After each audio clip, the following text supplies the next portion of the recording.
నమస్కారం, welcome to I dream. నేను మీ విజిత. సాధారణంగా మనం ఏ హెల్త్ ఇష్యూ వచ్చినా మానసికంగా కానీ శారీరకంగా కానీ ఒక డైటిస్ట్ని కలవడం అయితే ఏంటి, ఒక సైకాలజిస్ట్ని కలవడం అయితే ఏంటి, ఒక న్యూట్రిస్ట్ దగ్గరికి వెళ్ళడం అయితే ఏంటి, ఇలా రకరకాల డాక్టర్స్ దగ్గరికి మనం వెళ్తూ ఉంటాము, సమస్యకు తగ్గట్టుగా చూస్ చేసుకుంటుంటాం. కానీ న్యూట్రిషనిస్టు, సైకాలజిస్టు ఇద్దరి కాంబినేషన్ ఇదైతే మనం రేర్గానే చూస్తుంటాం. ఆ రేర్ కాంబినేషన్ పర్సన్ ఎవరైతే ఉన్నారో ఇప్పుడు దానికి సంబంధించిన మేడం నాతో పాటు ఉన్నారు. ఆ మేడం ఎవరంటే న్యూట్రిషనిస్ట్ శ్రీదేవి గారు. ఇప్పుడు మేడంతో మాట్లాడి మనం మంచి మంచి విషయాల గురించి తెలుసుకుందాం. నమస్తే మ్యామ్. ఎలా ఉన్నారు అని అడగకూడదు కూడా మేడం. చాలా చక్కగా యాక్టివ్గా మంచిగా కనిపిస్తున్నారు. Thank you. అయినా అడుగుతాను మ్యామ్, ఎలా ఉన్నారు? I'm fine, thank you. Ma'am, కొంచెం ఎల్డిఎల్ ఫ్యాట్ పెరిగింది అనగానే చాలా టెన్షన్ పడిపోతుంటారు. వెంటనే డాక్టర్ని కలవాలి, అమ్మో నాకు ఏమైపోతుందో అని చెప్పి హడావిడి చేస్తుంటారు. నిజంగా దాని గురించి అంత భయపడాలంటారా మ్యామ్? యా, ముందు మనం ఎల్డిఎల్ ఫ్యాట్ గురించి మాట్లాడుకునే దానికంటే ముందు అసలు కొలెస్ట్రాల్ అంటే ఏంటి, ఆ కొలెస్ట్రాల్ పేరు చెప్పగానే చాలామంది భయపడిపోతుంటారు. అదేదో చాలా క్లిష్టమైన లేకపోతే వెరీ బ్యాడ్ మెటీరియల్ అన్నట్టుగా బిహేవ్ చేస్తూ ఉంటారు, అవగాహన లోపం మూలాన. కొలెస్ట్రాల్ అనేది ఇట్స్ అ వ్యాక్సీ సబ్స్టెన్స్, ఒక రకమైన కొవ్వు పదార్థం. ఈ కొలెస్ట్రాల్ అనేది మనకి చాలా ఇంపార్టెంట్ అయిన సబ్స్టెన్స్ అన్నమాట. ఎందుకంటే శరీరంలో ఉత్పన్నమయ్యేటటువంటి విటమిన్స్ కానీ అలాగే మనకి కొన్ని రకాలైన హార్మోన్స్ కానీ కణాల చుట్టూ ఉండేటటువంటి సెల్ మెంబ్రెయిన్స్ కానీ వీటన్నిటి ఉత్పత్తిలో కొలెస్ట్రాల్ది ప్రముఖమైన పాత్ర. అండ్ ఈ కొలెస్ట్రాల్ అవసరంలో 80% కొలెస్ట్రాల్ శరీరం తనకి తాను తయారు చేసుకుంటుంది. 20% మాత్రమే మనకి ఆహారం ద్వారా వస్తుంది. కానీ కొన్ని రాంగ్ ఫుడ్స్ తీసుకున్నప్పుడు ఆ శాతం పెరిగే అవకాశం ఉంటుంది. ఈ కొలెస్ట్రాల్ ఏంటంటే శరీరంలోని అన్ని భాగాలకి ట్రాన్స్పోర్ట్ అవ్వడం చాలా ఇంపార్టెంట్. అలా ట్రాన్స్పోర్ట్ అవ్వడానికి since it is not water soluble, నీళ్ళల్లో కరగదు కాబట్టి బ్లడ్లో వెళ్ళాల్సిన అవసరం ఏర్పడుతుంది. అయితే ఈ బ్లడ్లో ట్రాన్స్ఫర్ చేయడానికి కూడా దానికి ఒక రకమైన ప్రోటీన్ అవసరం. ఆ ప్రోటీన్ని వెహికల్గా తీసుకుని బ్లడ్లో ట్రాన్స్పోర్ట్ అవుతుంది. దాన్ని లైపోప్రోటీన్స్ అంటారు. లైపోప్రోటీన్స్ 2 రకాలుగా ఉంటాయి. ఎల్డిఎల్ ప్రోటీన్ ఒకటి, హెచ్డిఎల్ ప్రోటీన్ ఒకటి. ఎల్డిఎల్ అంటే low density lipoprotein, HDL is high density lipoprotein. మరి ఈ ఎల్డిఎల్ని ఎందుకు మనం బ్యాడ్ కొలెస్ట్రాల్ అనుకుంటాము, ఎందుకు దాని పేరు చెప్పి అది కొద్దిగా ఇంక్రీజ్ అయినప్పుడు ఎందుకు భయపడతాం?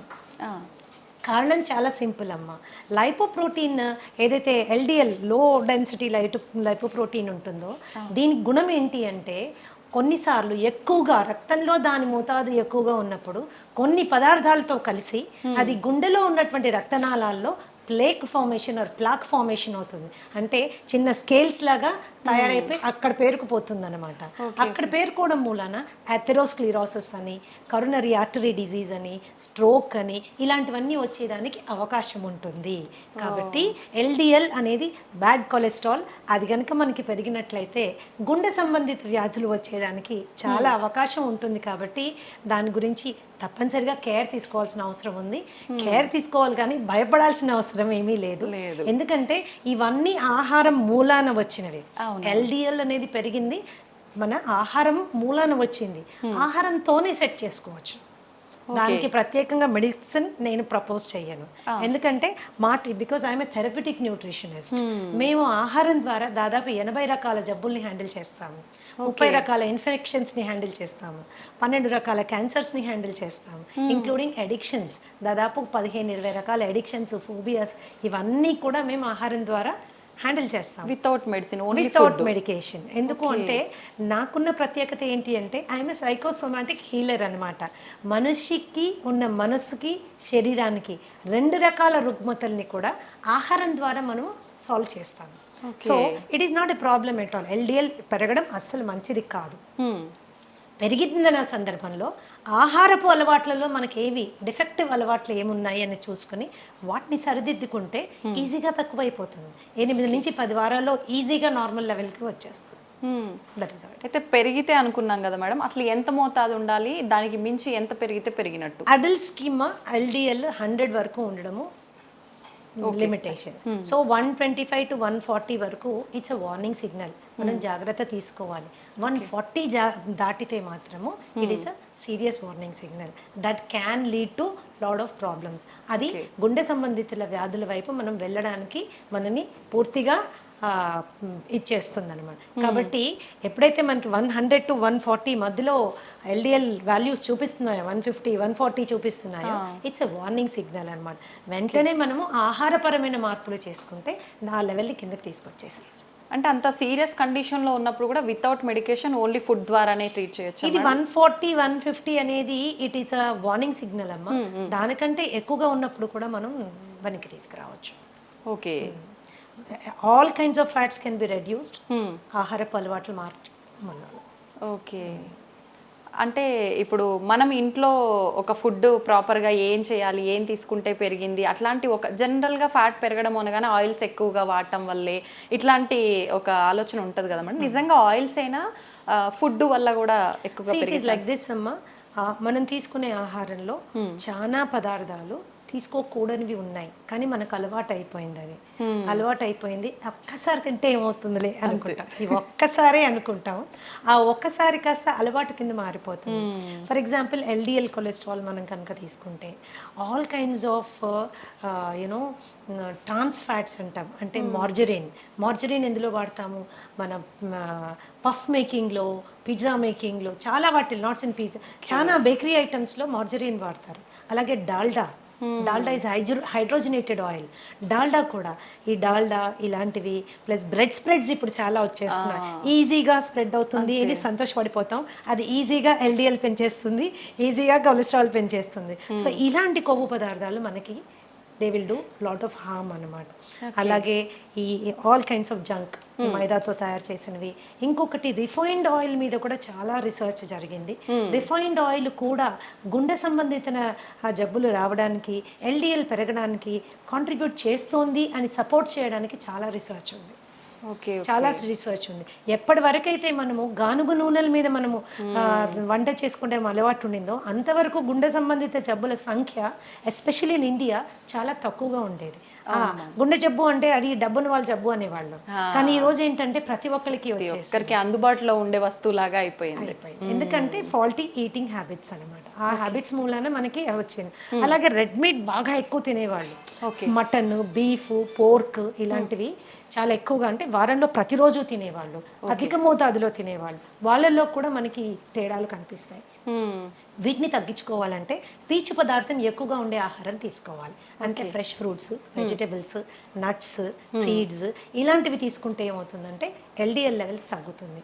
మామూలుగా రోజు తీసుకునేటటువంటి రీఫైన్డ్ ఆయిల్ని మార్చి గానుగు నూనెలు మనం తీసుకున్నప్పుడు కూడా ఎల్డిఎల్ లెవెల్స్ ఈజీగా కంట్రోల్లోకి వచ్చేస్తాయి. ఓకే.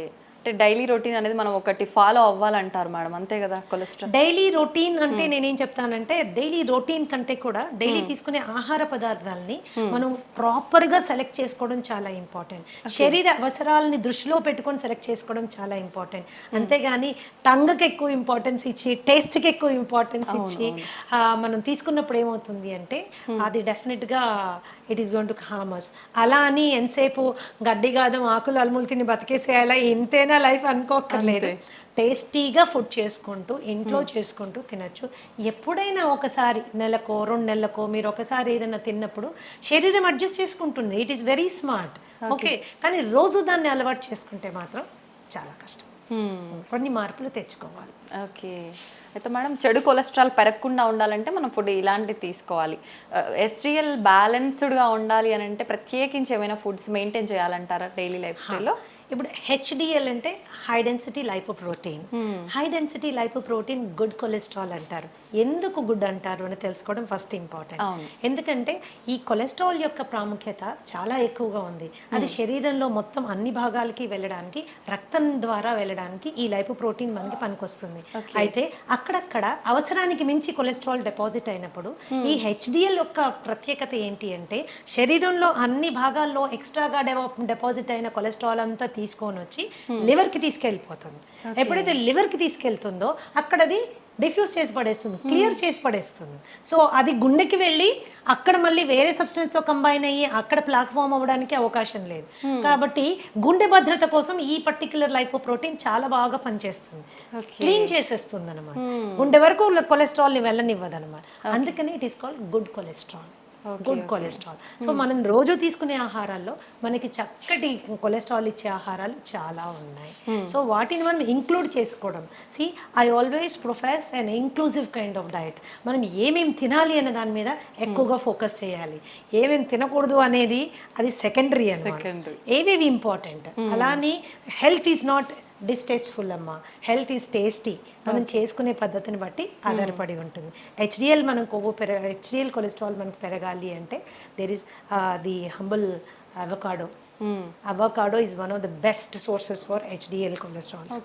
ఓకే, అలాగే నీకు నట్స్ ఉన్నాయి, సీడ్స్ ఉన్నాయి, వాల్నట్స్ ఉన్నాయి, ఇవన్నీ కూడా మనకి చాలా. అలాగే ఆవు నెయ్యి బ్రహ్మాండంగా హెచ్డిఎల్ పెరుగుతుంది. అది కూడా నాటావు నెయ్యి. నాటావు నెయ్యి బ్రహ్మాండమైనటువంటి గుణాలు కలిగి ఉంటుంది. ధృతం అంటారు దాన్ని.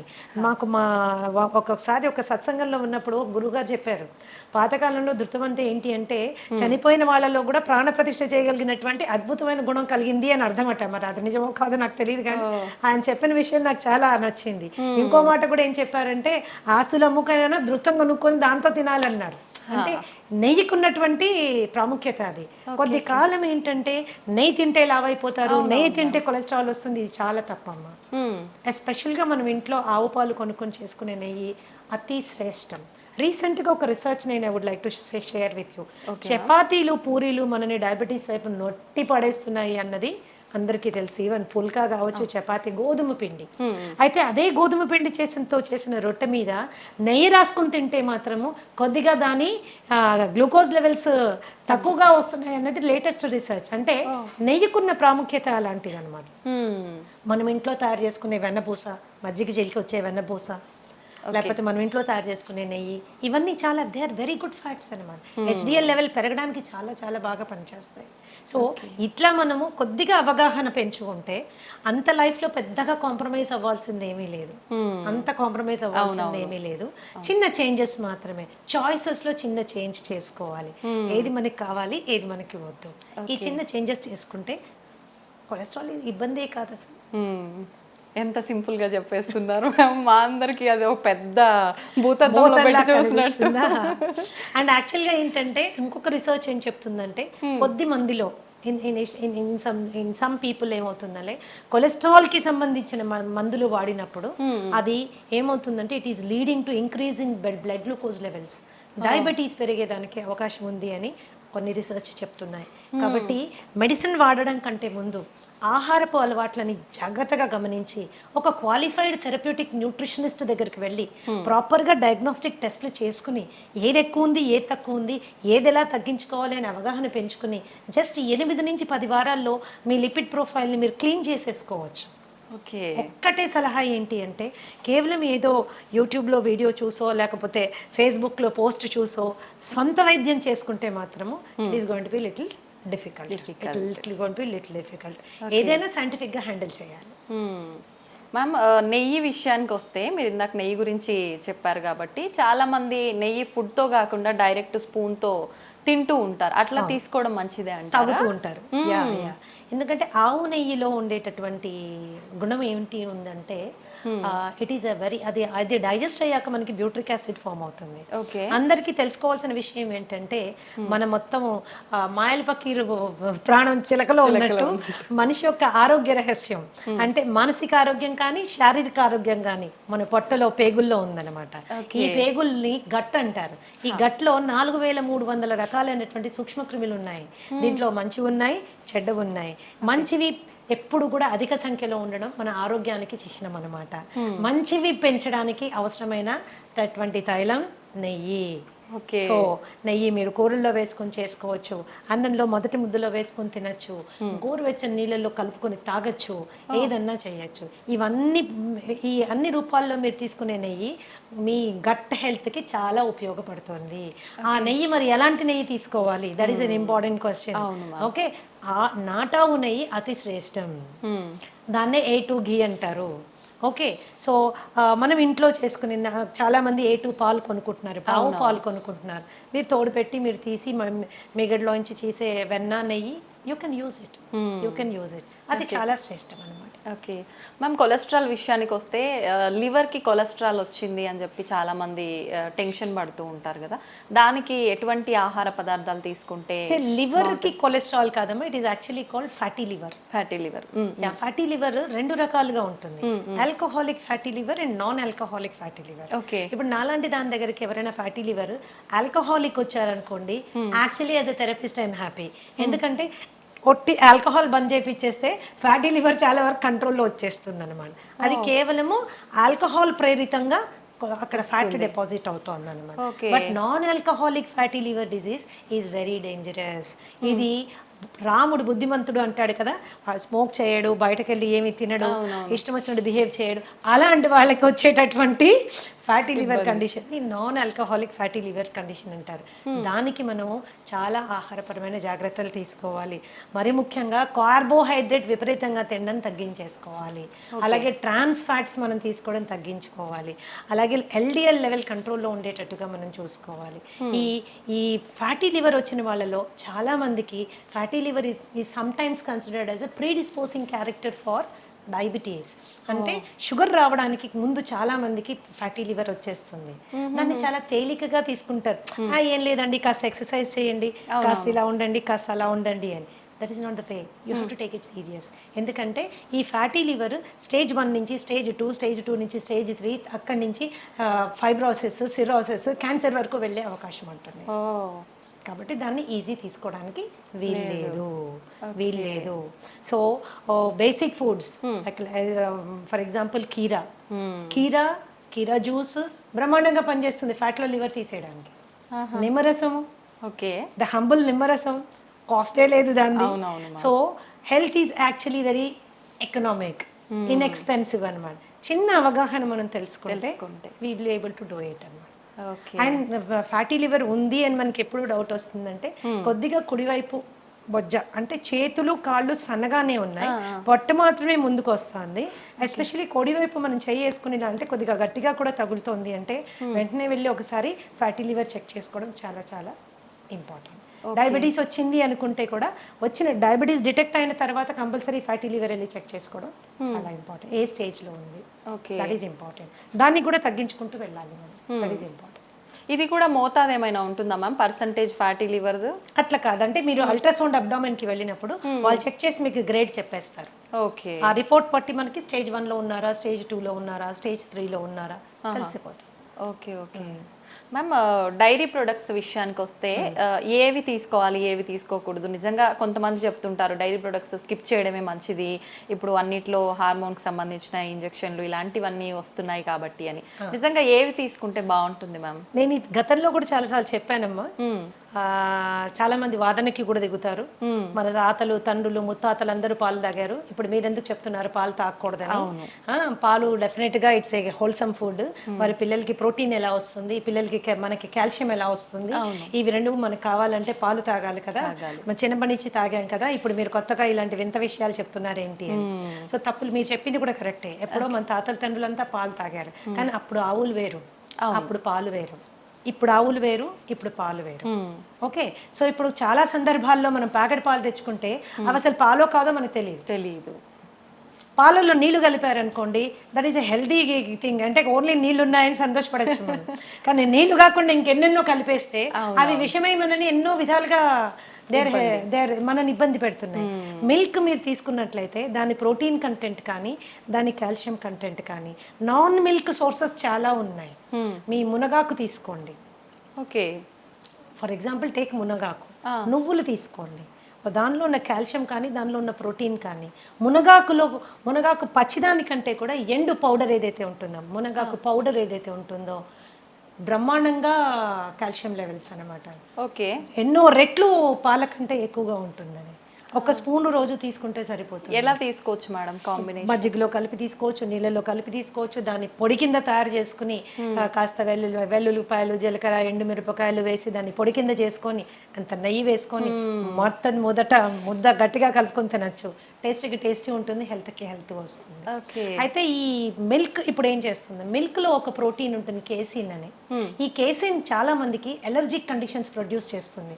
చాలా మందికి కడుపులో అది డైజెస్ట్ అవ్వక గ్యాస్ కానీ లేకపోతే ఇండైజెషన్ కానీ అలాగే బెల్చింగ్ అండ్ బ్లోటింగ్ అంటారు, పొట్ట ఉబ్బినట్టు అవ్వడం కానీ త్రేన్పులు రావడం కానీ ఇవన్నీ జరుగుతాయి. ఎందుకు, కేసిన్ వాళ్ళకి డైజెస్ట్ అవ్వదు కాబట్టి, కేసిన్ డైజెస్ట్ అవ్వదు కాబట్టి. సో అలాంటి సందర్భాల్లో పాల అవసరం ఏంటి అసలు? అవును. ఒక స్టేజ్ దాటింది, టాడ్లర్ అంటాం, అంటే కాలు మీద నడవడానికి అలవాటు పడిన బిడ్డకి పాలు సంపూర్ణ ఆహారం కాదు. ఓకే. ఓకే. అది అసంపూర్ణమైనటువంటి ఆహారం. పాలు ఎడిక్టివ్ ఇన్ నేచర్. మీరు బాగా తాగుతుంటే అది తాగాలనిపిస్తుంది, తాగకపోతే ఏదో వెలితిగా కూడా అనిపిస్తుంది. దానికంటే ఆరోగ్యకరమైన ఫుడ్ మనకు ఉన్నప్పుడు, దానికంటే మనకి బలవర్ధకమైన ఆహారం మనకి అవైలబుల్గా ఉన్నప్పుడు మనం దానికి ఆప్ట్ చేసుకోవచ్చు కదా. ఈ రోజు ఆవుల్లో పాలు పెరగడం కోసము విపరీతంగా ఇంజెక్షన్స్ వేస్తున్నారు, విపరీతంగా యాంటీబయాటిక్ యూజ్ జరుగుతూ ఉంది.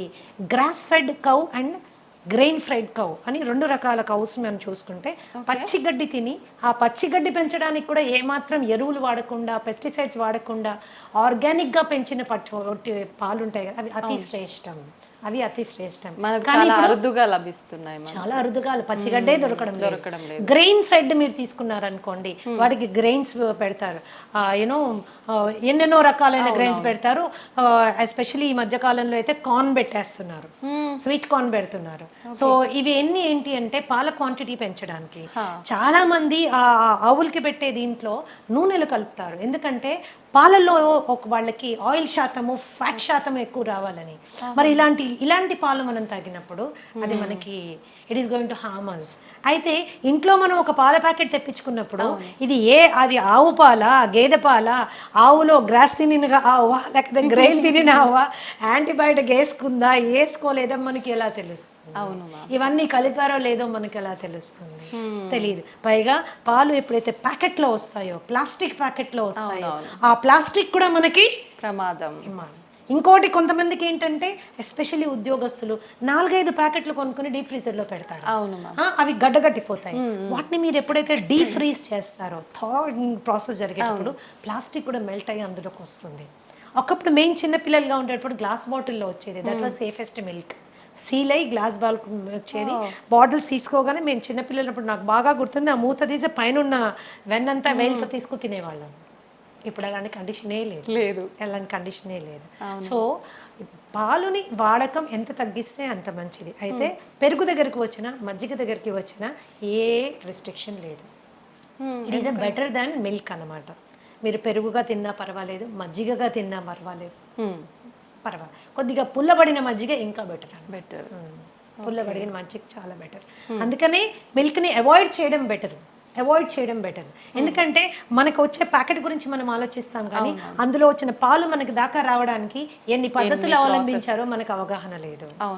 Today it is a very common thing to give oxytocin injection for cows. Oxytocin injection దేనికి ఇస్తారు వింటే మీరు బిత్తరపోతారు. పాల పొదుగులోంచి పాలు పిండేటప్పుడు ఈజీగా పాలు బయటికి రావడం కోసము ఆ ఇంజెక్షన్ ఇస్తారు. మనకు కూడా ఆక్సిటాసిన్ ఇంజెక్షన్స్ ఇస్తుంటారు. మనం ఎప్పుడు యూస్ చేస్తారో తెలుసా మీకు? డెలివరీలో బిడ్డ ఈజీగా బయటికి రావడానికి కోసం యూస్ చేసేటటువంటి ఇంజెక్షన్ ఆక్సిటాసిన్ అన్నమాట. కండరాలు లూజ్ అయ్యి బిడ్డ ఈజీగా బయటికి రావడానికి. యానిమల్స్ కి కూడా ఆక్సిటాసిన్ ఇంజెక్షన్ దానికోసమే ఇస్తారనమాట. బట్ దేనికి వాడుతున్నాం ఈరోజు? ఈజీగా, అంటే అది పిండడానికి కూడా మనకు ఓపిక లేదనమాట. దాని బిడ్డను తాగనివ్వడం లేదు మనము, దాని బిడ్డ నోటికాడ పాలు మనం గుంజుకుంటున్నాం. అది కూడా ఈజీగా రావడం కోసం కెమికల్ ఇంజెక్షన్స్ ఇస్తున్నాం. మరి ఇలాంటి పాలు తాగడం అవసరమా? అక్కర్లేదనే చెప్పాలి ma'am. So it's dairy and ఆవు మీద జరుగుతున్నటువంటి ఘోరాల గురించి అది డిఫరెంట్ స్టోరీ. దాని గురించి మాట్లాడుకుంటే పాలు చూస్తే కూడా భయపడిపోతాం అన్నట్టు. అమ్మో బాబోయ్, ఇంత కష్టమైన పాలు మనకు అవసరమైంది అని. That is as simple as that. పాల కంటే బలబద్ధమైన ఆహారం చాలా చాలా ఉంది. You can go towards it. అవి తీసుకోవచ్చు. ఆల్టర్నేట్ మిల్క్స్ కూడా ఉన్నాయి. మీ బాదం మిల్క్, తర్వాత ఈ కోకోనట్ మిల్క్, దాని తర్వాత యూ హ్యావ్ కాజు మిల్క్, రాగి మిల్క్, జొన్న పాలు, మిల్లెట్ పాలు, ఇలా మనకు చాలా ఉన్నాయి విచ్ ఆర్ మోర్ న్యూట్రిషియస్. పాలు దేనికి తాగెత్తున్నామో ఆ న్యూట్రిషన్ ఇవ్వగలిగినవి, ఇంకా ఎక్కువ శాతంలో ఇవ్వగలిగిన పాలు మనకు చాలా ఉన్నాయి. ఓకే. ఇంకా కొంతమంది అడుగుతూ ఉంటారు నన్ను, మేడం పాల ప్యాకెట్లో పాలు తీసుకోమంటారా, లేకపోతే టెట్రా ప్యాక్ తీసుకుంటే ఏమైనా ప్రాబ్లం వస్తుందా? టెట్రాపాక్. అవును మ్యామ్. టెట్రాపాక్ మీద చాలా హెవీ రీసెర్చ్ జరిగిందమ్మా. టెట్రాపాక్లో పాలు రీసెర్చ్ చేసినప్పుడు, ఫ్రెష్ మిల్క్ చేసినప్పుడు డెఫినెట్గా టెట్రాపాక్లో ఉన్న పాలలో పోషక విలువలు తక్కువ ఉంటాయి అనేది నిర్వివాదాస్పదం. You don't have to discuss about it. It is clear. ఎందుకు అలాగా? పాలు అవి పాస్చరైజ్ చేస్తారు అండ్ హోమోజినైజ్ చేస్తారు. హోమోజినైజ్డ్ అండ్ పాస్చరైజ్డ్ మిల్క్ ఎప్పుడైతే హీట్ చేసి కూల్ చేస్తారో దాంట్లో పోషక విలువలు తక్కువైపోతాయి.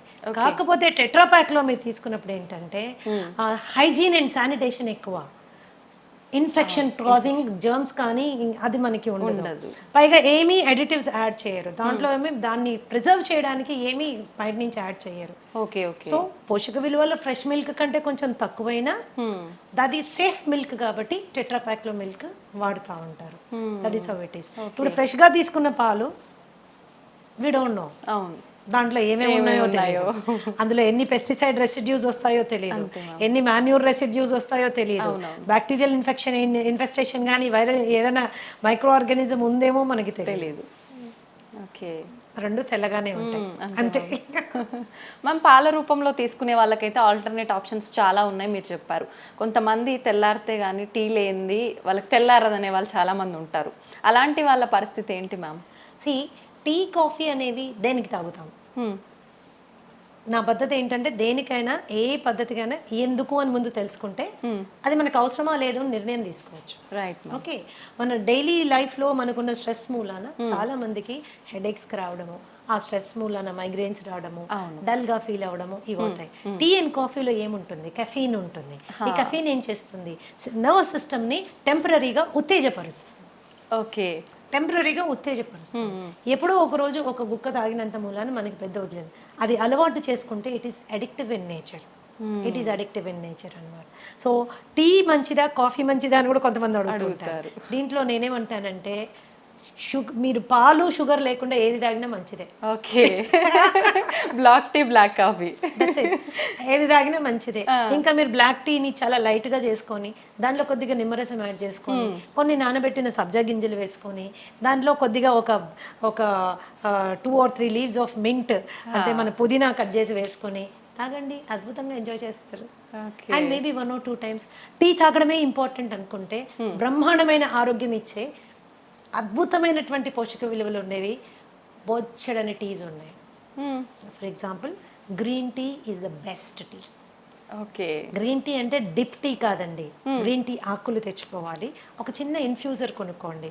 అంటే ఒక కప్పులో ఇంకో కప్పు ఉంటుంది, దానికి చిన్న హోల్స్ ఉంటాయి. దాంట్లో మనం గ్రీన్ టీ లీవ్స్ ఒక స్పూన్ వేసుకుని హాట్ వాటర్ వేసుకుంటే ఇన్ఫ్యూజ్ అయ్యి the best thing will come on. Green tea is anti inflammatory and it is anti cancerous. మన మెటబాలిజంకి చాలా బాగా పనిచేస్తుంది. It is good for everything. కానీ ప్రతిదీ తీయగా ఉండాలంటే కష్టం.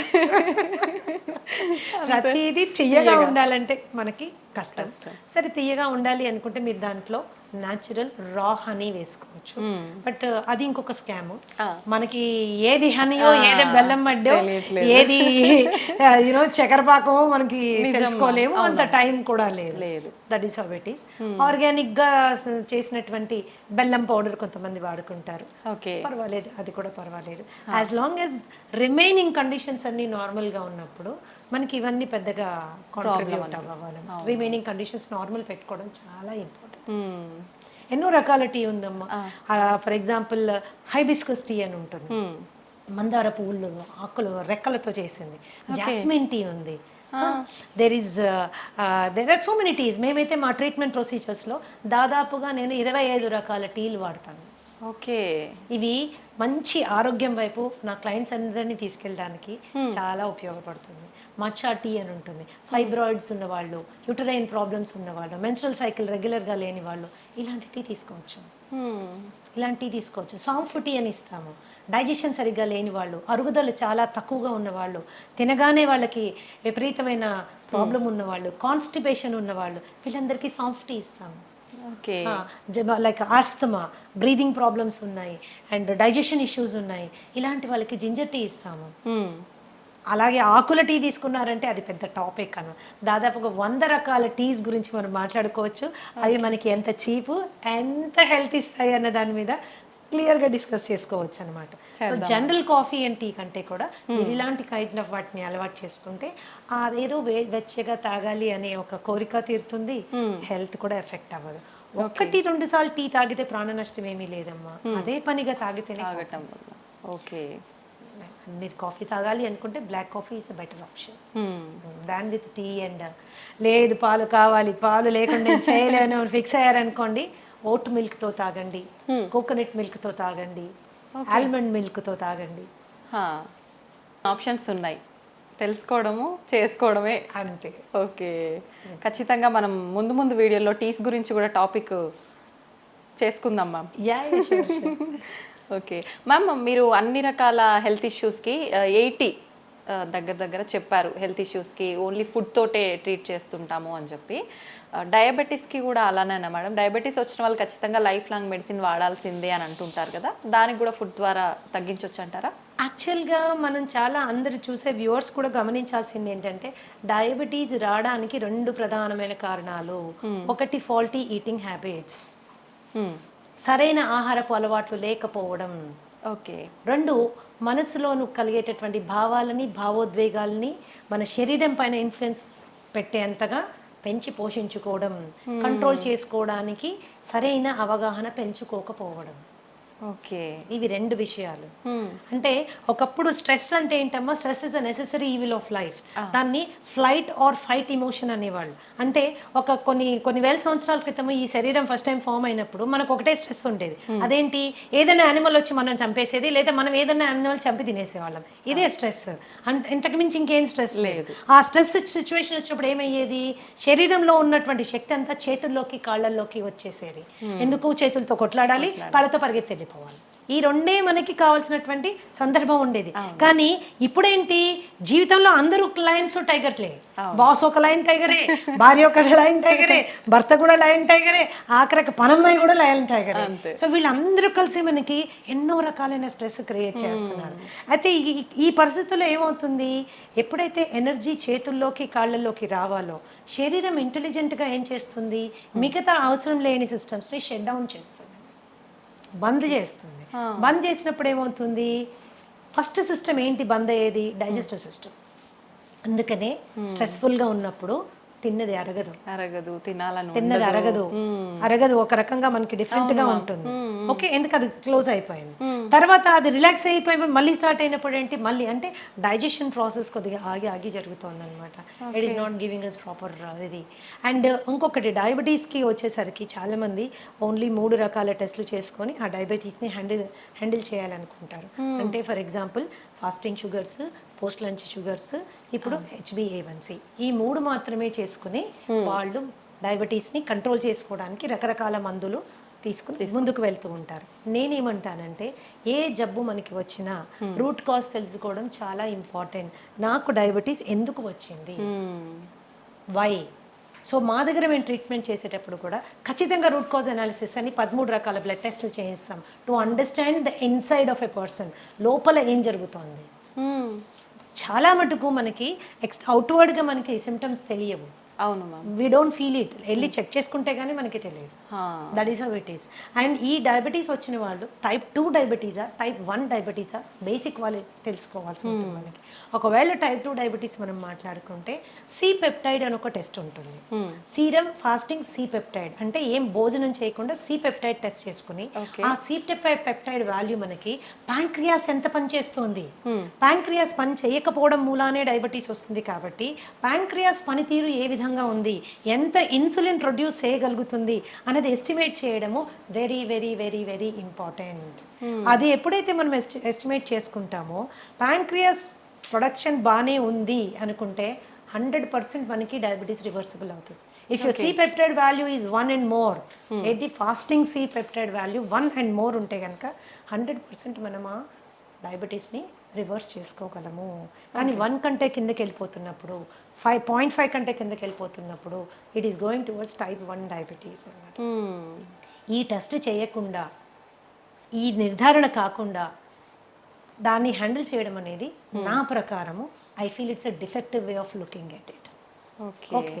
అండ్ మనం అనుకుంటాం వైట్ రైస్ తినడం మూలాన, ఇంకోటి తినడం మూలాన, షుగర్ తినడం మూలాన. చాలామంది నా క్లయింట్స్ వచ్చి చెప్తాను, నేను షుగరే తినట్లేదు మేడం, ఎప్పుడో మానేసాను, నోరు కట్టేసుకున్నాను, అయినా షుగర్ పెరిగిపోతుంది అని. సో మీరు ఏం తిన్నా అది షుగర్ కింద మారుతుంది, ఓకే. ఏం తిన్నా అది షుగర్ కింద మారుతుంది. అంటే మరి అన్ని తినడం మానేసేమా? చాలా మంది ఈ షుగర్ పేషెంట్స్ వీక్ అయిపోతారు, ఎందుకంటే భయపడిపోతారు. అమ్మో ఇది తిరిగితే షుగర్ పెరుగుతుంది, అది తింటే షుగర్ పెరుగుతుంది, అది తినకూడదు, ఇది తినకూడదు, అది మానేయండి, ఇది మానేయండి. అది కాదు, ఫస్ట్ లోపల ఏం లోపాలు ఉన్నాయో తెలుసుకోవాలి. ఓకే. లోపల ఏం లోపాలు ఉన్నాయో తెలుసుకోవాలి. వైటమిన్ డి లెవెల్స్ ఎన్ని ఉన్నాయో మనకు తెలియాలి. And there is direct and indirect relationship between vitamin D levels and diabetes. అది మనం ఖచ్చితంగా తెలుసుకోవాలి. B12 ఎంత ఉంది, దానికి దీనికి కనెక్షన్ ఏంటి? Yeah, vitamin C, okay. దాని పరిస్థితి ఏంటి, దానికి డయాబెటీస్కి కనెక్షన్ ఏంటి? Lots of research is available. ఎంతసేపటికి మనము షుగర్ లెవెల్ తగ్గించడం మీదనే ఫోకస్ చేయడం బదులుగా శరీరానికి కావాల్సిన శక్తిని, దానికి కావాల్సిన విటమిన్స్ని, దానికి కావాల్సిన మినరల్స్ని, దానికి కావాల్సిన ప్రతి పోరాడే వెపన్ని మనం ఇచ్చాము అనుకోమా, అది డయాబెటీస్ని తన్ని బయటికి తరిమేస్తుంది. ఇట్స్ వెరీ సింపుల్ అన్నమాట. కాబట్టి it is a life style disorder. అది లైఫ్ స్టైల్ అంటేనే మనం పద్ధతులు సరైన నిద్ర లేదు, సరైన ఆహారం లేదు, తీసుకునే ఆహారం టైం ప్రకారం తీసుకోము, అవును, అండ్ విపరీతమైన స్ట్రెస్. ఈ స్ట్రెస్ని మేనేజ్ చేసుకునే దానికి కూడా మనము ఎటువంటి జాగ్రత్త తీసుకోము. అందుకే మా దగ్గరికి వచ్చినప్పుడు మేము ఏం చేస్తామంటే డయాబెటీస్ని మేము వెనక్కి తీసుకెళ్లే టైంలో, because I'm a psychosomatic healer, ఖచ్చితంగా మానసిక ఒత్తిడిని తగ్గించేటటువంటి ఆహారము, శారీరకమైనటువంటి అవసరాలు అంటే దాని vitamins and mineral balances support చేసేటటువంటివి పెట్టుకుంటూ వెళ్తాం. కాబట్టి ఓకే, ధనాధన్ షుగర్ లెవెల్స్ పడడం స్టార్ట్ అవుతాయండి. ఒకసారి షుగర్ లెవెల్స్ పడడం స్టార్ట్ అయితే మెడికేషన్ డోసేజ్ నెమ్మదిగా తగ్గించుకుంటూ వెళ్తాను. ఒకసారి అలా తగ్గించుకుంటూ వెళ్ళి 1 fine day ఆ మెడిసిన్ ఎత్తిపడేస్తాను. ఓకే, ఈ స్టేజ్ని రెమిషన్ స్టేజ్ అంటారు. Remission is purely temporary stage of health. Okay. So చాలా మందికి ప్రాబ్లం ఏమొస్తుందంటే తగ్గి నార్మల్ అవ్వగానే తగ్గిపోయిందే కదా, సో సింపుల్ అనేసి మళ్ళీ నెక్స్ట్ డే నుంచి అన్ని మొదలు పెడతారు. పైనుంచి ఒక కంప్లైంట్ చేస్తారు, ఏంటి మేడం ఇది మళ్ళీ తినగానే వచ్చేసింది. నువ్వు ఫస్ట్ తిన్నావు కాబట్టి ఇది వచ్చింది, ఫస్ట్ ఫాల్టీగా తిన్నావు కాబట్టి ఇది వచ్చింది, కరెక్ట్ చేసుకున్నావు కాబట్టి తగ్గిపోయింది, కరెక్ట్ చేసుకుని మళ్ళీ బ్యాక్ వెళ్ళావు కాబట్టి మళ్ళీ వస్తుంది. సో నేనేమంటానంటే ఒక రెమిషన్ స్టేజ్ రాగానే మనం తీసుకున్న జాగ్రత్తని కనీసం 1 సంవత్సర కాలం గనక మనం అలాగే మెయింటైన్ చేసుకోగలిగితే అది రివర్సల్ అయిపోతుంది. ఓకే, అది రివర్సల్ అయిపోతుంది. డయాబెటీస్ తగ్గించుకోవడానికి ఆడ మగ తేడా లేదు, వయస్సుతో తేడా లేదు, మీ డయాబెటీస్ వయస్సు కూడా తేడా లేదు. అది 20 ఏళ్ళ నుంచి ఉంది, 15 ఏళ్ళ నుంచి ఉంది, 30 ఏళ్ళ నుంచి ఉంది, నేను టాబ్లెట్లు వేసుకుంటున్నాను, ఇన్సులిన్ వేసుకుంటున్నాను, ఏ దాన్నైనా మనం వెనక్కి పట్టుకెళ్ళచ్చు. చిన్న పిల్లల్లో కూడా ఇప్పుడు చిన్న పిల్లల కండిషన్ డిఫరెంట్ అమ్మా. That is called type 1 diabetes. Okay, type 1 diabetes వచ్చినప్పుడు మనము again C peptide fasting post lunch 2 చేసుకుంటాము. సి పెప్టైడ్ వాల్యూ చాలా తక్కువ ఉంటుంది. ఆ చాలా తక్కువ ఉన్నప్పుడు ఏంటంటే ఇన్సులిన్ ప్రొడ్యూస్ చేయలేకపోతుంది ప్యాంక్రియాస్ లో ఇన్సులిన్ రావడం లేదు కాబట్టి వాళ్ళు డయాబెటీస్ పార్ట్ వెళ్ళిపోయారు. సో ఈ పరిస్థితుల్లో మనం వాళ్ళకి 3 times వాళ్ళు ఇన్సులిన్ వేసుకోవాల్సి ఉంటుంది. ఇలాంటి పిల్లలకి అద్భుతంగా ఇన్సులిన్ రిక్వైర్మెంట్ తగ్గించేటటువంటి ఆహారం మనం ఇవ్వచ్చు. Regeneration therapy for type 1 diabetes కూడా ఉంది, కాకపోతే దాని పర్సంటేజ్ 100% అని మనం గట్టిగా చెప్పలేము. Okay, so regeneration therapy is also possible. అంటే టైప్ 1 నుంచి కూడా మనం కొద్దిగా వాళ్ళని బెటర్ టైప్ 2లోకి తీసుకెళ్లేటటువంటి సిపెప్టైడ్ని పెంచేటటువంటి ఫుడ్ కూడా ఉంది. But the success rate is about 40 to 50%. It is not around 100%. Many other contributing factors ఉన్నాయి కాబట్టి, చాలా కాంట్రిబ్యూటింగ్ ఫ్యాక్టర్స్ ఉన్నాయి కాబట్టి that is how it is. అయితే ఈ మధ్యకాలంలో విపరీతంగా తిండి పిల్లలకి మనం పెట్టే తిండి మూలాన మనమే మన చేతుల ద్వారానే మనమే వాళ్ళని డయాబెటీస్ వైపు నెట్టుతున్నాము. నాకు తెలిసిన ఒక బాబుకి కేవలం వాడు రోజు అడిగాడని, రోజు ఇవ్వమని గొడవ చేశాడని వాళ్ళ తాతగారు డైలీ ఒక కూల్ డ్రింక్ తాగించడం మూలాన, అలా 2 నెలలు తాగించడం మూలాన ప్యాంక్రియాస్ ఫెయిల్ అయిపోయింది. టైప్ 1 డయాబెటిక్ అయిపోయాడు. బిడ్డ ఓన్లీ 15 ఏళ్ళు. రాబోయే 60-70 ఏళ్ళు వాడు ఇన్సులిన్ వేసుకుంటానే మేనేజ్ చేయాలి. సో మన ప్రేమని రాంగ్ ఫుడ్స్ రూపంలో చూపించకూడదు. ఎప్పుడో నెలలో ఒకరోజు తాగాడు ఏం జరగదు, కానీ రోజు తాగితే వాడి రక్తనాళాలు తెరిచి విషం పోసినట్టే లెక్క. Junk food is like that. And రీసెంట్గా మా దగ్గర వచ్చిన ఒక బాబు, హీస్ 21 years old, అండ్ ఇంట్లో ఎవరికి డయాబెటీస్ లేదు, ఇంట్లోంచే బాక్స్ తీసుకెళ్తాడు, తల్లిదండ్రులు అన్నీ చేసి జాగ్రత్త చూసుకుంటాడు, అయినా రావడమే 500 షుగర్ వచ్చేసింది. ఏంటి అని ఎంత అడిగినా చెప్పలేదు, లేదు నేను ఏమి తిన్ను అని. తర్వాత ప్రత్యేకంగా పిలిచి అడిగితే రోజు ఒక షవర్మా తింటాడు. షవర్మా తినడం వల్ల షుగర్ ఫెయిల్ అయింది, డైజెస్టివ్ సిస్టమ్ ఫెయిల్ అయిపోయింది. మయోనీస్ లోపల ఉంటుంది, దాంట్లో పిచ్చి రిఫైన్డ్ ఆయిల్ వాడతారు, అందులో రోడ్ సైడ్ వాడే రిఫైన్డ్ ఆయిల్, అది ఎక్కడి నుంచి తెచ్చి వాడతారో, ఎన్నిసార్లు వాడిన నూనెతో చేస్తారో మనకి తెలియదు. అండ్ ఆ షవర్మా అండ్ ఇంకొకటి ఫ్రాంకీ చెప్పాడు నాకు, 2 చెప్పాడు. ఫ్రాంకీ మైదా రొట్టెలో మళ్ళీ కాల్చిన మాంసం అన్ని పెడతారు దాంట్లో. సో టేస్ట్ చాలా బాగుంటుంది, నేను కాదన్నాను, కానీ దాన్ని రోజు తినడం మూలాన దట్ ఈస్ అ కేస్. ఈ రోజు మేము ఎంతో స్ట్రగుల్ అవుతున్నాం. ఆ కేసుని type 1 అయిపోయాడు, ప్యాంక్రియాస్ ఫెయిల్ అయిపోయింది.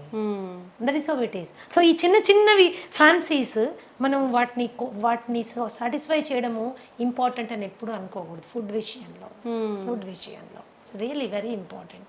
బయట మరి ఎందుకు బ్యాన్ చేయ, వన్ ఆఫ్ ద స్టూడెంట్, ఒక చిన్న బాబు, ఎందుకు బ్యాన్ చేయరు ఈ కూల్ డ్రింక్ అని నన్ను అడిగాడు అనమాట. ఈ కూల్ డ్రింక్ మూల నాకు డయాబెటీస్ వచ్చింది కదా, దీన్ని ఎందుకు గవర్నమెంట్ బ్యాన్ చేయరు అంటే అది మన ఏరియా ఆఫ్ వర్క్ కాదు. ఏదైనా కూడా ఆహారం అనేది మితంగా తీసుకుంటే ఔషధంలా పనిచేస్తుంది, అమితంగా తీసుకుంటే విషమై మన ప్రాణాన్ని కబళిస్తుంది. Decision is in our hands. ఒకళ్ళు చెప్తే వచ్చేది కాదు, ఆ నిర్ణయం మనం తీసుకోవాలి. మన బిడ్డలు కూడా అటువంటి చక్కటి విచక్షణ జ్ఞానంతో ముందుకెళ్ళాలంటే ఆ అవగాహన మనం కల్పించాలి. That is very important. అవును మ్యామ్, నిజంగా. మ్యామ్, మన గట్ ఫ్రీగా ఉండేటట్టుగా చూసుకుంటే మనకు చాలా రకాల ఆరోగ్య సమస్యలు రాకుండా ఉంటాయని చెప్తూ ఉంటారు. నిజంగా గట్ ఫ్రీగా ఉండాలంటే ఎటువంటి ఆహార పదార్థాలు తీసుకోవాలి? Gut is a very big subject అమ్మా. I will tell you, it's a very big subject. గట్లో మనకు ఉండేటటువంటి 4300 రకాలైన సూక్ష్మ క్రిములు ఎప్పుడు కూడా మంచివి చెడ్డవి ఒక బ్యాలెన్స్లో ఉండాలి. ఆ బ్యాలెన్స్ అవుట్ అయితే గట్ డిస్బయోసిస్ అంటారు. ఓకే, అండ్ ఈ గట్కి బ్రెయిన్కి ఉన్న యాక్సెస్ డిస్టర్బ్ అవుతుంది. Brain is the coordinator for the entire body and gut controls the brain. Brain మన శరీరాన్ని ఆపరేషన్స్ని కంట్రోల్ చేస్తే మన గట్ మన బ్రెయిన్ని కంట్రోల్ చేస్తుంది.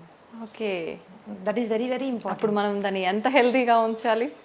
సో మనం తినే ఆహారము చెడు బ్యాక్టీరియాని చంపే విధంగా ఉండాలి, మంచి క్రిముల్ని పెంచే విధంగా ఉండాలి. సో దాని ఆహారం యొక్క ప్రధాన లక్షణం ఏంటంటే మంచి బ్యాక్టీరియాని పెంచుతూ చెడు బ్యాక్టీరియాని చంపుతూ ఉన్నటువంటి ఆహారం తీసుకుంటే సహజంగా అది చాలా తేలికగా అరిగిపోతుంది, తిన్నది కంప్లీట్గా డైజెస్ట్ అవుతుంది, అండ్ టైంకి రెపరెప ఆకలేస్తుంది, పడుకుంటే నిద్ర వస్తుంది, పొద్దున్న నుంచి రాత్రి ఒక చక్కటి మూడ్లో ఉంటాము, మంచి ఎనర్జీతో ఉంటాము. This is because our gut is happy. So all the మనం తీసుకునే ఫుడ్స్ ఏవేవైతే చెడు బ్యాక్టీరియల్ గ్రోత్కి ప్రమోట్ చేస్తాయో అవి చాలా హ్యావక్ క్రియేట్ చేస్తాయి మన పొట్టలో. సో బ్లోటింగ్, బెల్చింగ్, ఇండైజెషన్, తర్వాత కాన్స్టిపేషన్ మూలాన పైల్స్, హెమరాయిడ్స్, లేకపోతే వెరీ హార్డ్ స్టూల్ రావడము, ఇవన్నీ ఏం చేస్తాయంటే మనకి డైజెషన్ అంటే తినాలంటే భయపడే వాళ్ళు చాలా మంది ఉంటారు. పైగా హెల్త్ కరెక్ట్ అంటే హైజీన్ కరెక్ట్గా ఫాలో కాకపోతే హెచ్ పైలోరీ లాంటి బ్యాక్టీరియల్ ఇన్ఫెక్షన్స్ వస్తే జీవితాంతం మనం ఆ మందులు వేసుకుంటూ ఉంటారు. మేమైతే డయట్ ద్వారా హెచ్ పైలోరీ కానీ, ఐబిఎస్ కానీ, ఐబిడి కానీ చాలా సమర్థవంతంగా హ్యాండిల్ చేసే బ్రహ్మాండమైన ఫుడ్స్ ఉన్నాయమ్మా. అది ఎవరు బయట కొనుక్కోక్కర్లేదు, మీ ఫుడ్ మీరు ఇంట్లో చక్కగా చేసుకోవచ్చు, శుభ్రంగా తినచ్చు, సంతోషంగా ఉండొచ్చు. This is how it is. కేవలం మందుల ద్వారా ఎంత సక్సెస్ మీరు వస్తుందో దానికి డబుల్ సక్సెస్ ఆహారం ద్వారా వస్తుందమ్మా. డబుల్ సక్సెస్ ఆహారం ద్వారా వస్తుంది. సో గట్ని ఇప్పుడు కూడా ఆరోగ్యంగా ఉంచుకోవాలి. చక్కటి పీచు పదార్థాలు ఉండేటటువంటి వెజిటబుల్స్ అండ్ ఫ్రూట్స్ మనం తీసుకోవాలి. చాలా మందికి ఏంటి అంటే వెజిటేరియన్స్ అయిపోండి, మీట్ మానేయండి అని చెప్తారు. చికెన్ మటన్ తినబాకండి, పొట్టంతా గడబడైపోతుంది, వేస్ట్ అని. నేనేం చెప్తానంటే ఆహారపు అలవాట్లు మనసుకి బాగా నచ్చిన ఫుడ్ని టక్కని మానేస్తే ఆత్మారాముడు బాధపడతాడు. ఎక్కడో ఫీల్ అవుతాం మనం, ఏంటి లైఫ్, ఏమి తినలేము, నాకు నచ్చిన చికెన్ తినలేకపోతున్నాను, నాకు నచ్చింది అది తినలేకపోతున్నాను, ఏంటి ఇట్లా, ఎందుకు అసలు లైఫ్, బేసిక్ ఫుడ్స్ అవి. అప్పుడు ఏంటంటే they are upset about it. When they are upset nothing can be set. When you're upset nothing can be set అని, అంత డిస్టర్బ్డ్గానే ఉంటుంది. సో చికెన్ మటన్ లాంటివి తినేటప్పుడు కూడా దాని కాంబినేషన్స్ మంచి ఫైబర్ ఫుడ్తో కాంబినేషన్ చేసుకుని మీరు తిన్నప్పుడు ఎటువంటి ఇబ్బంది రాదు, ఈజీగా డైజెస్ట్ అవుతుందని. So easy digestion is very important. Easy digestion అంటే ఓన్లీ పెరగన్నం కాదండి, you can eat everything in life. So మంచి వెజిటబుల్స్, ఎగ్స్, పెరుగు, తర్వాత you can have all these things అనమాట. అండ్ పీచు పదార్థం అనగానే అన్నీ ఏవో పిల్లలకి గ్రీన్ ఆకులు చూడగానే చిరాకు వస్తుంది, నేను ఇప్పుడు ఈ గడ్డి తినాలా అని. సో అలా కాదు. So you can go for everything, all kinds of కాంబినేషన్స్లో మనం వెళ్ళొచ్చు. అలాగే మనకి రాజ్మా ఆర్ మన కాబులీ చనా, బొబ్బర్లు, ఇలాంటివన్నీ మనకి చాలా మంచి ప్రోటీన్ ప్లస్ మంచి ఫైబర్తో వస్తుంది. అది తిన్నప్పుడు ఏంటంటే మనకి గట్ సెట్ అవుతుంది. దెర్ ఈస్ ఎ వే అండి, 8 to 12 వీక్స్లో సెట్ చేసేస్తాం గట్ విత్ ఫుడ్ ఓన్లీ. అది ఎంత సీరియస్ ఇష్యూ అయినా. కాబట్టి నేనేం చెప్తున్నానంటే చక్కటి ఆహారాన్ని ఎన్నుకోండి. హోమ్ మేడ్ ఫుడ్కి 90% ఇంపార్టెన్స్ ఇవ్వండి. పార్టీలు ఇంట్లో హోస్ట్ చేయండి. మనం కావాల్సిన డ్రింక్స్ కానీ ఏదైనా కూల్ డ్రింక్స్ అట్లాంటివి కూడా ఇంట్లో చాలా చేసుకోవచ్చు. డెజర్ట్స్ అంటారా, బ్రహ్మాండమైన స్వీట్లు హెల్దీగా చేసుకోవచ్చు. ఓకే, బ్రహ్మాండంగా. జీవితంలో ఏది వదులుకోవాల్సిన అవసరం లేదు, ఎంజాయ్మెంట్ ఇన్ రైట్ వే చేసుకుంటే నీ గట్ని నువ్వు gut is the starting point for all diseases. దాదాపుగా 200 రకాలైనటువంటి జబ్బులు ఇక్కడి నుంచి స్టార్ట్ అవుతాయి. సో దీన్ని జాగ్రత్త పెట్టుకోవడం మనకి చాలా ఇంపార్టెంట్. ఏం ఫుడ్స్ ఉన్నాయి, ఎలా తినాలి, that is how it is. ఎప్పుడన్నా ఒకరోజు అంటే మేడం మమ్మల్ని హోటల్కే వెళ్ళొద్దంటారా, నేను ఒక్కసారి కూడా బిర్యానీ తినద్దా, ఇంకా నేను ఎందుకు అందులో హైదరాబాద్లో ఉండి నన్ను బిర్యానీ తినద్దంటారా అంటే, ఓఎస్ తినండి తప్పకుండా, ఎందుకు మానేస్తారు, అలా మానేయమని చెప్పట్లేదు. కానీ దానికి మీ పొట్టని మిమ్మల్ని ప్రిపేర్ చేసుకోండి. Go to A place where biryani is done with ghee and not with Dalda. ఇంట్లో మీ ఆవిడకి బిర్యానీ చేయడం నేర్పించండి, కానీ ఇంట్లో చేస్తే మనకు నచ్చదు కదా. సో మీరు అలా తిన్నప్పుడు ముందు రోజు వెనక రోజు కూడా there are certain things you have to follow so that you can balance your. ఇందాక చెప్పాను, ఇప్పుడు చెప్తాను, మళ్ళీ కూడా చెప్తానమ్మా, ఎప్పుడో 2-3 నెలలకు ఒకసారి చేసింది మనకి అది బాడీ ఎఫెక్ట్ అవ్వదు. కానీ డైలీ అదే పనిగా యంగ్స్టర్స్, నాకు తెలుసు చాలా మంది ఐటీ ఎంప్లాయీస్ వస్తారు నా దగ్గరికి, ఏంటమ్మా ఎవరు వంట చేస్తారంటే స్విగ్గీ పేరు, జొమాటో పేరు చెప్తాను. So everyday it is and online food. And కాబట్టి ఏమవుతుందంటే అది కన్వీనియన్సే కానీ కంఫర్ట్ కాదు, హెల్త్ అంతకంటే కాదు. Very definitely expensive. కాబట్టి కొద్దిగా వంట చేసుకోవడం అనేది ఇప్పుడు అవుట్ ఆఫ్ ఫ్యాషన్ అయిపోయింది మా, ఆ ఫ్యాషన్ మళ్ళీ మనం క్రియేట్ చేయాలి. దట్ ఈస్ రియల్లీ ఇంపార్టెంట్ అన్నమాట. ఎందుకంటే వంట అనేది కేవలం హెల్త్ ఒక్కటే ఇవ్వదు, మనుషుల మధ్యలో అనుబంధాలు, బంధాలు, ప్రేమలు అన్నీ పెరుగుతాయి. ఈ రోజు కూడా నీకు మీ అమ్మ చేసే ఆ పలానా వంట అని ఎందుకు గుర్తుంటుంది అంటే ఇంగ్రీడియంట్స్ అన్ని సేమే, ఆమె ప్రేమ అందులో ఉంటుంది, అంత ప్రేమగా చేసి నీకు నోట్లో పెడుతుంది, నువ్వు వెళ్ళినప్పుడు నీకు అది కావాలని అడుగుతుంది. అవన్నీ బంధాలు పెంచుతాయి. స్విగ్గీ జొమాటోలో తెప్పించి పెడితే it won't create a feeling, it won't create a relationship. లేని రోగాలు తీసుకొచ్చిస్తున్నట్టే ఇంకా ప్రేమ. ఎందుకంటే ఇంగ్రీడియంట్స్ మనకు తెలియదు. టేస్టీగా ఉండొచ్చు, నేను అసలు కాదన్న, డెఫినెట్ గా టేస్టీగా ఉండొచ్చు, బట్ ఇంగ్రీడియంట్ మీద మనకి కంట్రోల్ లేదు. So that is how it is.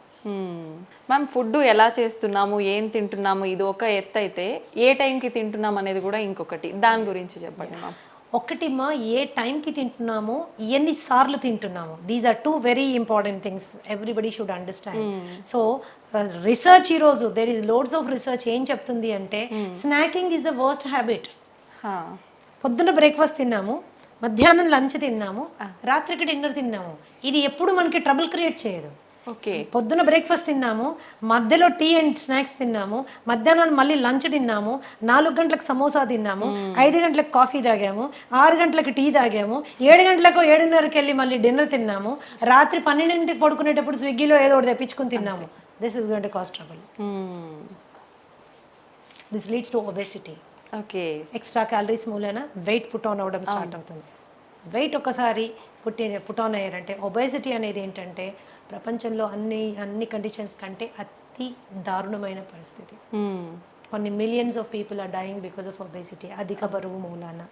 Okay, so this is very important. ఏ రోజైనా ఇప్పుడు మీరు ఆ మధ్యలో తినే స్నాక్స్ని కట్ చేయండి, న్యాచురల్గా స్లిమ్గా అవ్వడం స్టార్ట్ అవుతారు, ఫేస్ కాంతివంతంగా అవుతుంది.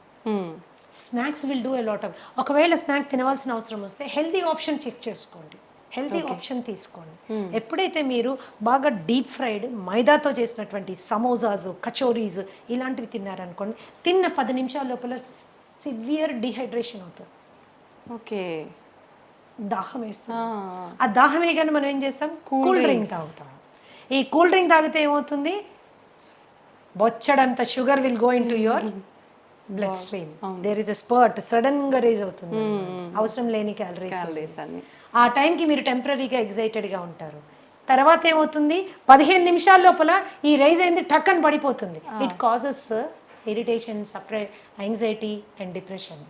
Okay. It is a cycle అన్నమాట. ఇది మన ఆలోచన విధానాన్ని, ఆహారపు అలవాట్లని, శరీర ఆరోగ్యాన్ని మొత్తంగా డిస్టర్బ్ చేసి పడేస్తున్నాను. సో ఆ టైంలో మీరు ఏదైనా హెల్దీ తీసుకోండి, ఫ్రూట్ తినడం అలవాటు చేసుకోండి.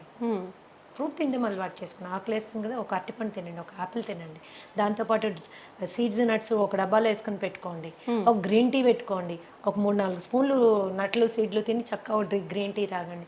కడుపులో ఫిల్లింగ్గా ఉంటుంది, హ్యాపీగా ఉంటుంది, హెల్దీ కూడా. అలాగే there are so many fillers. ఇప్పుడు మీ ఫూల్ మఖానా కానీ, మురమురాలు కానీ, అట్టుకులు కానీ, వీటితో ఎన్నో రకాలైనటువంటి హెల్దీ గ్యాసెస్ రాకుండా ఉండేటటువంటి చేసుకోవచ్చు. మరీ ఆకలి వేస్తుంది అనుకున్నప్పుడు తినచ్చు, అట్లాంటి నో ప్రాబ్లమ్ అబౌట్ ఇట్. కానీ ఆ టెంపరీగా రోడ్ మీద దొరికే బజ్జీలు, పునుగులు అండ్ యూనో సమోసాలు, వాడెవర్ అన్నీ దొరుకుతాయి, అది మాత్రము స్కిప్ చేయాలి. చాలా ఘోరం అది. With due respect to all those people, అది మనకి పడినప్పుడు దాన్ని వదిలేసుకోవడం అంత ఉత్తమమైన విషయం ఇంకొకటి లేదు. And night 7:30 to 8 o'clock is the best time to have your dinner. ఎప్పుడు గుర్తుంచుకోండి, పడుకునే టైంకి, భోజనం చేసిన టైంకి మధ్యలో 3 గంటల వ్యవధి ఉండాలి. మీరు 7 గంటలకల్లా తిన్నారనుకోండి, 10కి పడుకోవచ్చు. ఓకే. 8కి తిన్నారనుకోండి, ఆఫీషియల్గా మీరు 11కి పడుకోవాలి. అవును. 9కి తిన్నారనుకోండి, 12 ఏమవుతుంది? డైజెషన్ మొత్తం డిస్టర్బ్ అవుతుంది, యువర్ స్లీప్ సైకిల్ డిస్టర్బ్ అవుతుంది. ఇలా జరగడానికి వీల్లేదు. You have to remember that. And quantity ఎంత ఏంటి అనేది కూడా మనకి ఎంత అవసరం. ఒకటే రకమైన ఫుడ్ తినే అలవాటు చాలా మందికి ఉంటుంది. కూర నచ్చితే స్టార్టింగ్ నుంచి ఎండింగ్ వరకు అదే కూర, ఇంకొకటి ఏదో నచ్చితే అటు నుంచి అదే కూర. సో ఒక బ్యాలెన్స్డ్ డైట్ ప్లేట్ అనేది మనము మెయింటైన్ చేసుకోవాలి, అన్నీ ఉండేటట్టు చూసుకోవాలి, ఆల్ కైండ్స్ ఆఫ్ థింగ్స్. ఇప్పుడు టైం మనకి లేదు, అన్నిటికీ మన బాస్ కోసం టైం ఉంది, ఉద్యోగం కోసం టైం ఉంది, టార్గెట్స్ కోసం టైం ఉంది, కానీ మన కోసం మనకి టైం లేదు. సో ఈ థాట్ ప్రాసెస్లో కూడా కొద్దిగా మనం మార్పు తెచ్చుకోవాలి. యంగ్స్టర్స్ మరి ముఖ్యంగా ఏంటంటే మంచి తెలివితేటలతో ముందుకెళ్తున్నారు, పెద్ద పెద్ద ఉద్యోగాలు చేస్తున్నారు, లక్షల్లో సంపాదిస్తున్నారు, కానీ వాళ్ళ శరీరం గురించి వాళ్ళు పట్టించుకోవడానికి వాళ్ళకి టైం ఉండడం లేదు.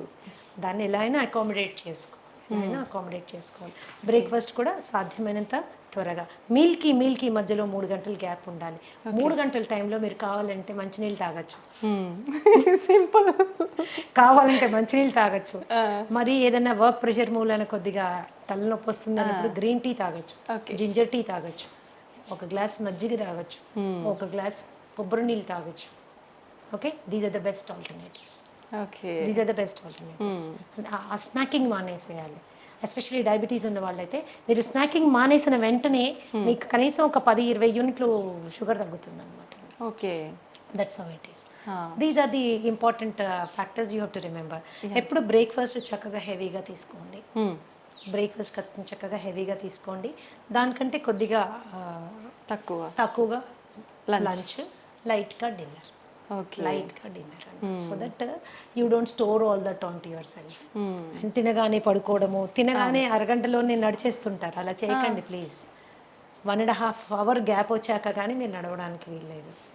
ఓ that is how it is. So ఇవి బేసిక్ మీల్ పీరియడ్స్ మీరు అండ్ మీకు నచ్చిన విధంగా మీరు తీసుకోవచ్చు. ఒక జనరల్ హెల్త్ ఫార్ములా చెప్తాను, ఒక general health formula which is good for everybody. So మనము ఇండియన్స్ ఏంటంటే especially south Indians starch oriented అంటే కార్బ్ ఓరియంటెడ్ డయట్లో మనం ఉంటాము. ఇప్పుడు మనకు అంతా రిఫైన్డ్ అండ్ పాలిష్డ్ ఫుడ్ కాబట్టి అది చాలా వరకు not doing lot of harm కాబట్టి ఒక చిన్న రేషియోలో మనం ఆహారం తయారు చేసుకోవచ్చు. ఏంటది? 20% ఫుడ్ కార్బోహైడ్రేట్. మీరు అందులో అన్నం తింటారో, ఒక పులక తింటారో, లేకపోతే ఒక జొన్న రొట్టె తింటారో, మీరు ఏం తింటారో ఒక 20% నుంచి 25% వరకు కార్బ్స్ వచ్చేటట్టు తినండి. అలాగే 30 నుంచి 35% వరకు please go for protein. Okay. గుడ్లు, పన్నీరు, తోఫు, చికెన్, తర్వాత మటన్ కూడా తీసుకోవచ్చు. మనం అంటే ఎవ్రీడే కాదు, జనరల్గా చెప్తున్నాను. అన్నీ ఇలా మీరు తీసుకోవచ్చు. అండ్ అట్లీస్ట్ 40% ఎనర్జీ కొవ్వులోంచి వచ్చేటట్టుగా మీరు డైట్ని మోడిఫై చేసుకుంటే, నెయ్యిలోంచి, కోకోనట్ ఆయిల్లోంచి, అవకాడోస్లోంచి, ఎస్ మనం తీసుకునే నట్స్ అండ్ సీడ్స్లోంచి మనకి ఎనర్జీ వచ్చేటట్టు పెట్టుకుంటే ఏమవుతుంది? It will balance your metabolism అనమాట. And especially lifestyle disorders like you know BP కానీ, షుగర్ కానీ, ఇలాంటివి, థైరాయిడ్ కానీ, ఇలాంటివి రాకుండా మనము సేఫ్ గార్డ్ చేసుకోవచ్చు. ఎప్పుడు కూడా 0 కార్బోహైడ్రేట్ డైట్ ఎవరు తినకూడదు. ఓకే. ఎందుకంటే నర్వస్ సిస్టమ్కి కావాల్సిన ఎనర్జీ అంతా కార్బోహైడ్రేట్. ఓకే, నర్వస్ సిస్టమ్ కావాల్సినంత ఎనర్జీ కార్బోహైడ్రేట్. మీరు అసలు కార్బోహైడ్రేటే లేదనుకోండి, దెబ్బతింటుంది. That's going to cause lot of harm అన్నమాట. 0 కార్బోహైడ్రేట్ డైట్ ఎప్పుడు తీసుకోవద్దు. చాలా మంది చేసేస్తుంటారు, డైట్ అనగానే అన్ని మానేస్తారు, ఉట్టి వెజిటబుల్స్ మాత్రమే. అందులో కూడా కొద్దిగా కార్బోహైడ్రేట్ ఉంటుంది, కానీ మనకు కావాల్సింది సరిపోదు అది. ఓకే. ఓకే. మేము క్యాన్సర్ పేషెంట్స్కి కూడా 10-15% కార్బోహైడ్రేట్ పెడతాం నేను. ఓకే. బికాస్ నర్వస్ సిస్టమ్ మనము మేనేజ్ చేయాలి, బ్లాక్అవుట్ అయిపోతాం లేకపోతే. ఓకే. ప్రోటీన్ కూడా విపరీతం ప్రోటీన్ తీసుకోకండి. 1/2 కిలో చికెను, 1/2 కిలో మటను, లేకపోతే ఒక డజన్ గుడ్లు, కొన్ని డైట్స్ నేను విన్నాను. ఇవేమవుతుందంటే మనకుండే కిడ్నీ ఎంత ఇంత, దాని మీద ఎంత లోడ్ వేసింది కిడ్నీ. ప్రోటీన్ ఫిల్ట్రేషన్ ఎక్కడ జరుగుతుంది? కిడ్నీలో జరుగుతుంది. లోడ్ వేయబాకండి. పీస్ఫుల్గా మీ డయట్లో 30-35% మీరు ప్రోటీన్ పెట్టుకోండి. మీకు అదంతా ఎనర్జీ ఫ్యాట్లో వచ్చేటట్టు పెట్టుకోండి. కనీసం 40 నిమిషాలు ఏదన్నా మీరు జీవితాంతం చేయగలిగిన ఎక్సర్సైజ్ చేయండి. Any exercise which you can do always. అలాంటి ఎక్సర్సైజ్ చేయండి. సాధ్యమైనంత వరకు ప్రశాంతంగా ఉండే ప్రయత్నం చేయండి. That's how it is. It is a simple formula for health. Okay. నిజంగా చాలా సంతోషం మ్యామ్. ప్రతి ఒక్కరికి కూడా మనము ఫుడ్ చేంజ్ చేసుకొని ఒక బ్యాలెన్స్ డైట్ మెయింటైన్ చేస్తే హెల్తీగా ఉంటాము అనే ఐడియా ఉంటుంది. బట్ అసలు ఏం తీసుకోవాలి, ఎలా తీసుకోవాలి, ఎంత మోతాదులో తీసుకోవాలి, ఇది ఒక పెద్ద సమస్య మ్యామ్. నిజంగా మీరు ఎంత క్లియర్గా అంటే ఎంత మాకు వద్దు అనుకునే వాళ్ళు కూడా కూర్చొని విని బ్యాలెన్స్ అది ఫాలో అయ్యే విధంగా చెప్తారు మ్యామ్. చేసుకోవాలి. That is how it is. Thank you ma'am. Thank you very much. నమస్తే మ్యామ్.